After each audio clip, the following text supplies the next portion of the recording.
नमो गोभ्यः श्रीमतीभ्यः सौरभेभ्यः च नमो ब्रह्मसुताभ्यश्च पवित्राभ्यो नमो नमः। सभी साथियों को राधे राधे, जय गौ माता। मित्रों, आज पुनः आपके बीच उपस्थित हूँ एक नई जानकारी को लेकर के। मित्रों, कल 22 नवंबर को एक दिव्य और पवित्र दिन है, जिस दिन की चर्चा को लेकर के मैं आपके बीच उपस्थित हूँ। आइए उसकी चर्चा करें। उसके पूर्व आपसे निवेदन करूँ, अगर अभी तक आपने मेरा YouTube चैनल सब्सक्राइब नहीं किया तो सब्सक्राइब ज़रूर करना।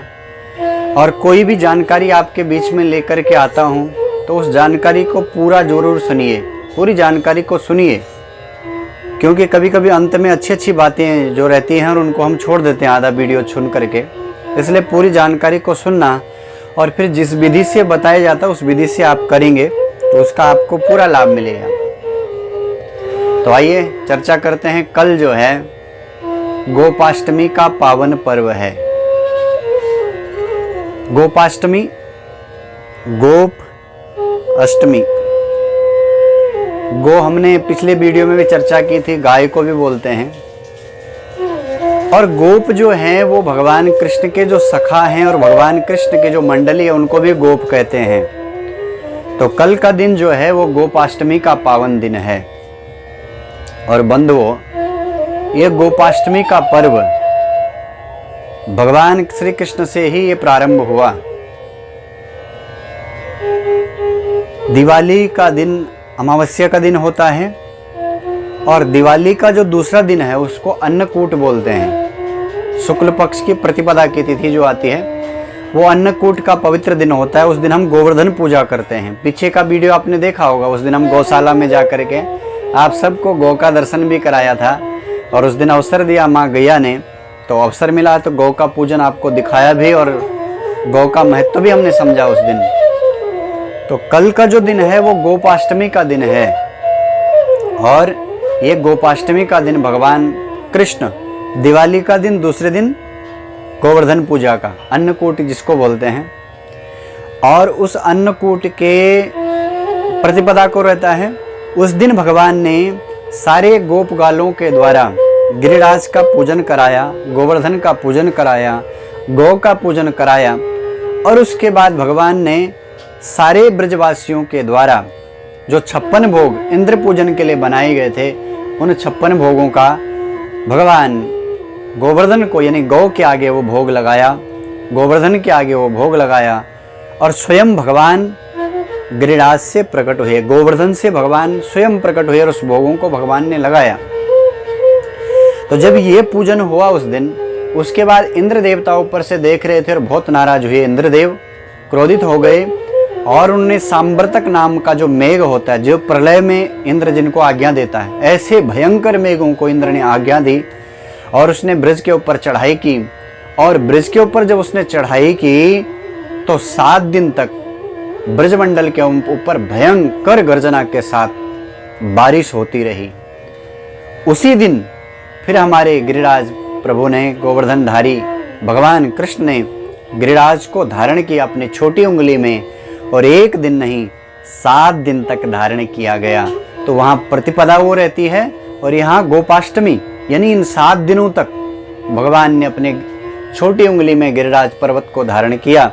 अपनी गौओं की रक्षा की भगवान ने, अपने ग्वालों की रक्षा की। सबको पर्वत के नीचे ले लिया, सब पर्वत के नीचे आ गए और भगवान ने सबकी रक्षा किया। हमें ये दिखाया, यदि आप गौ का पूजन करेंगे तो मैं आपके हर काम आने वाला हूँ। आप गौ की सेवा करेंगे, गौ की रक्षा करेंगे, गौ का पूजन करेंगे तो भगवान कहते हैं वो मेरा ही पूजन होगा। उस पूजन से, गौ के पूजन से भगवान बहुत जल्दी प्रसन्न होते हैं।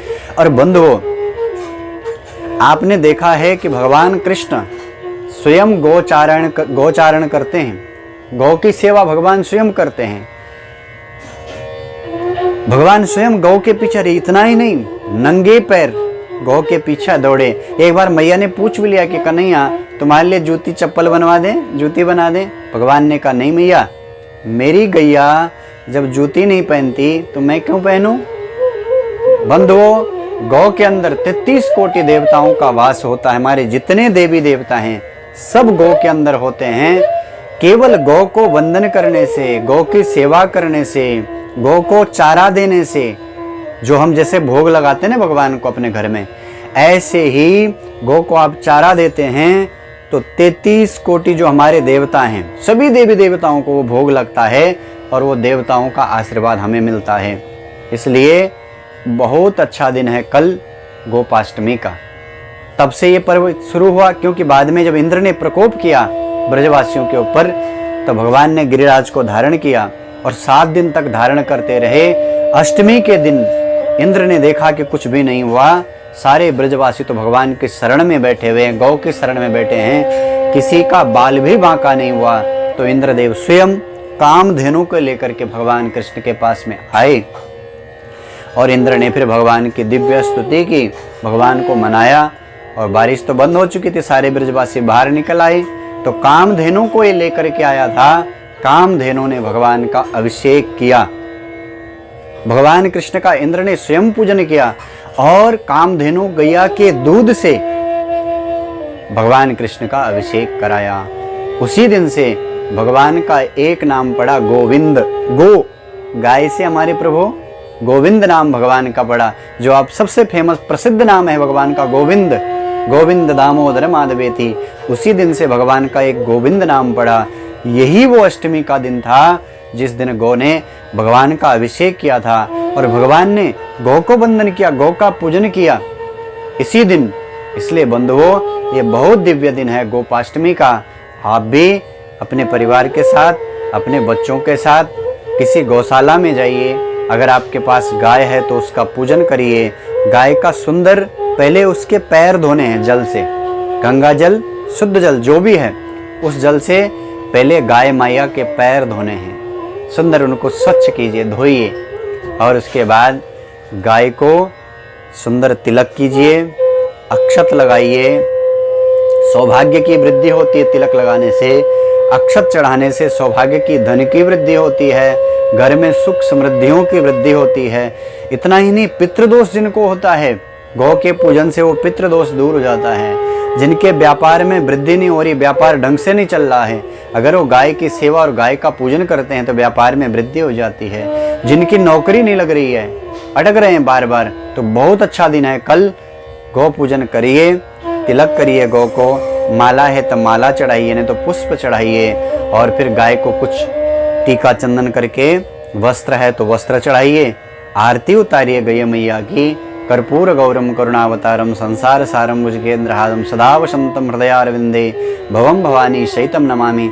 सुंदर आरती कीजिए और उसके बाद भोग लगाइए गैया मैया को और फिर वंदन कीजिए।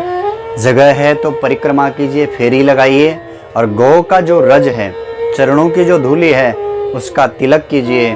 तो आपकी हर मनोकामना पक्का है कि कल गोपाष्टमी को अगर आप गौ पूजन करेंगे तो जरूर आपकी मनोकामना पूर्ण होगी। और कल के दिन एक संकल्प भी लेना है गाय की रक्षा का, गाय का वर्धन का, गाय को बढ़ाने का, कि हमारे देश में गाय बढ़े, गाय की रक्षा हो, उसके लिए भी संकल्प करना है। और आगे आपको जब जब अवसर मिले तब तब हर अष्टमी को जाइए।